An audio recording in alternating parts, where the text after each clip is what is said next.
ચાલો દોસ્તો જોઈએ આપણે ગુજરાતમાં શિક્ષણનો વિકાસ અને ઇતિહાસ. મોસ્ટ આઈએમપી પ્રશ્ન છે. છેક સુધી અંત સુધી આ વિડીયો લેક્ચર જોજો, મજા આવશે.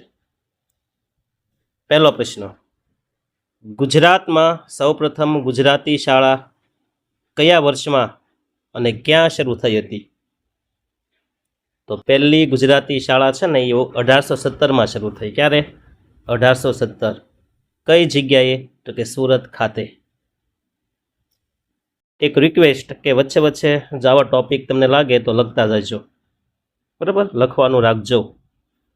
બીજું, કયા રજવાડાએ ગુજરાતમાં સૌપ્રથમ મફત અને ફરજિયાત પ્રાથમિક શિક્ષણની શરૂઆત કરી હતી? તો એ રજવાડું છે વડોદરા સ્ટેટ, મહારાજા સયાજીરાવ ગાયકવાડ. અને આપણા લોકપ્રિય લોકલાડીલા નેતા આંબેડકરને શિષ્યવૃત્તિ પણ આ રાજાએ આપેલી હતી. પ્રાચીન કાળમાં ગુજરાતની કઈ વિદ્યાપીઠ વિશ્વ પ્રસિદ્ધ હતી? તો જવાબ વલ્લભી વિદ્યાપીઠ, ભાવનગર પાસે આવેલી છે. એક વિનંતી કે તમારે વિદ્યાપીઠ વિશે ભણવું હોય તો ખાસ 10મું ધોરણ અને 4થો પાઠ, સાહિત્યવાળો પાઠ છે ને, એમાં છેલ્લે તમને 4 વિદ્યાપીઠ આપેલી છે. એક વખત એ જોઈ લેવા જેવું ખરું, કારણ કે વિદ્યાપીઠ પ્રાચીન હોય કે અર્વાચીન, શિક્ષણનો એક ભાગ છે. એટલે એકવાર નમ્ર રસ કે જોઈ લેજો, અને મારી પાસે સમય રહેશે તો હું એ 4 વિદ્યાપીઠનો પાછો વિડીયો બનાવીને તમને આપીશ, બરાબર? સોનામાં સુગંધ પડશે. ગુજરાત યુનિવર્સિટીની સ્થાપના કયા વર્ષમાં થઈ હતી? જો ગુજરાત વિદ્યાપીઠ નહીં હો, ગુજરાત યુનિવર્સિટી. વિદ્યાપીઠ આવે તો 1920, પણ યુનિવર્સિટી આવે એટલે આવશે 1949.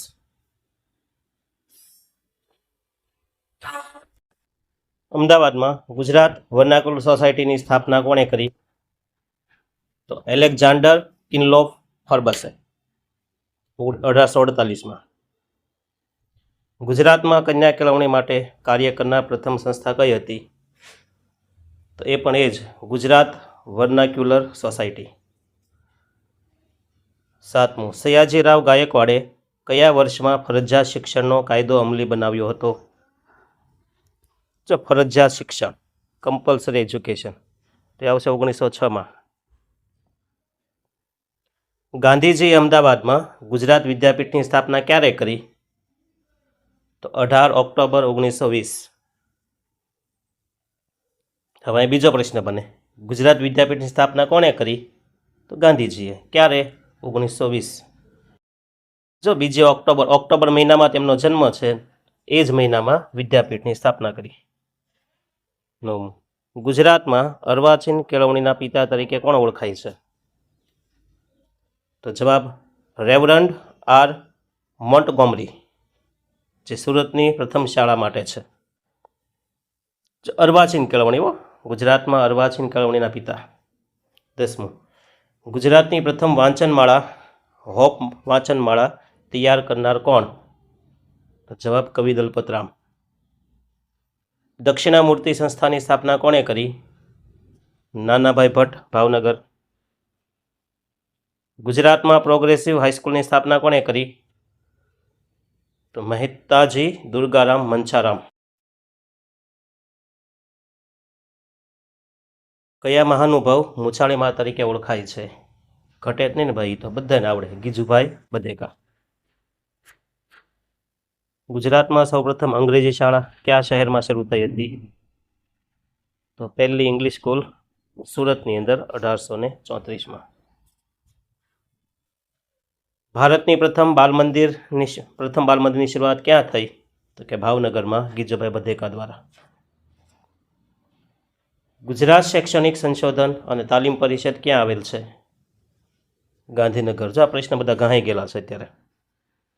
સૌરાષ્ટ્ર યુનિવર્સિટીનું મુખ્ય મથક? તો સૌરાષ્ટ્રવાળાને આવડવું જ જોઈએ, રાજકોટ. શ્રીમદ હેમચંદ્રાચાર્ય ઉત્તર ગુજરાત યુનિવર્સિટી ક્યાં આવેલી છે? તો પાટણ. જો આ પ્રશ્ન ઘસાઈ ગયેલા છે એમ કહું, આવડવા જોઈએ. સુરતમાં આવેલી યુનિવર્સિટીનું નામ કયું? તો વીર નર્મદ દક્ષિણ ગુજરાત યુનિવર્સિટી. ગુજરાતમાં શાળા પ્રવેશોત્સવની શરૂઆત કયા વર્ષથી શરૂ કરવામાં આવી? તો 2003થી. ગુજરાત માધ્યમિક અને ઉચ્ચતર માધ્યમિક શિક્ષણ બોર્ડની સ્થાપના ક્યારે થઈ? GSHSEB 1972માં. ગુજરાતમાં ગુણોત્સવ કાર્યક્રમનો મુખ્ય હેતુ શું? તો સરકારી શાળાઓમાં શિક્ષણની ગુણવત્તા તપાસવી અને સુધારવી. સયાજીરાવ ગાયકવાડે વડોદરામાં કઈ પ્રખ્યાત કોલેજની સ્થાપના કરી? તો MS university, Maharaja Sayajirao Gaekwad university, Baroda college.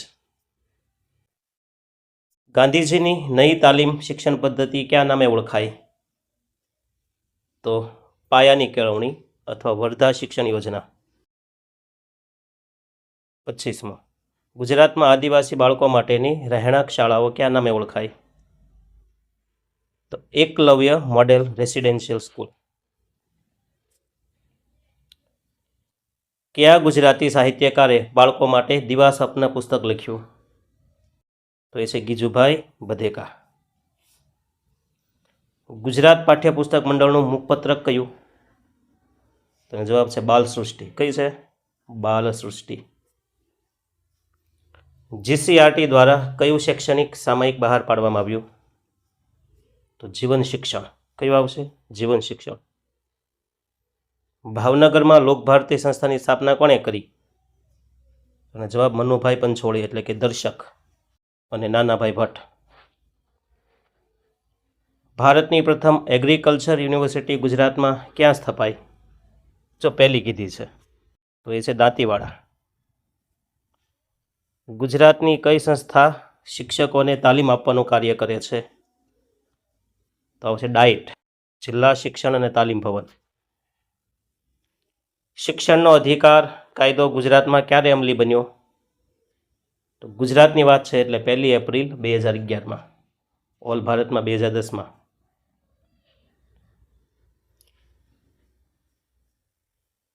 તો લાગુ 2012થી થયો. પાછો ગુજરાત વિદ્યાપીઠના પ્રથમ કુલપતિ કોણ હતા?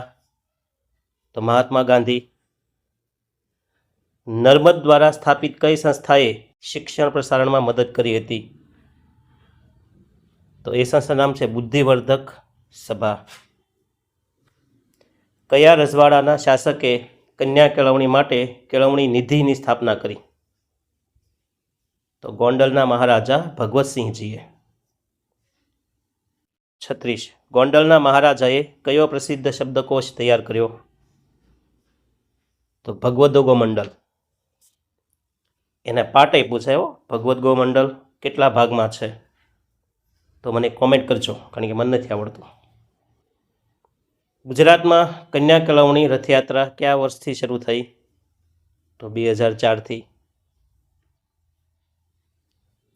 IIM અમદાવાદની સ્થાપના કયા વર્ષમાં થઈ? તો 1961. ગુજરાતમાં વિદ્યાલક્ષ્મી બોન્ડ યોજનાનો હેતુ શું? તો કન્યા શિક્ષણનો ડ્રોપ આઉટ રેટ ઘટાડવો.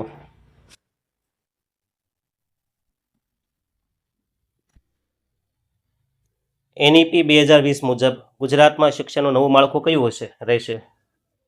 તો 5+3+3+4.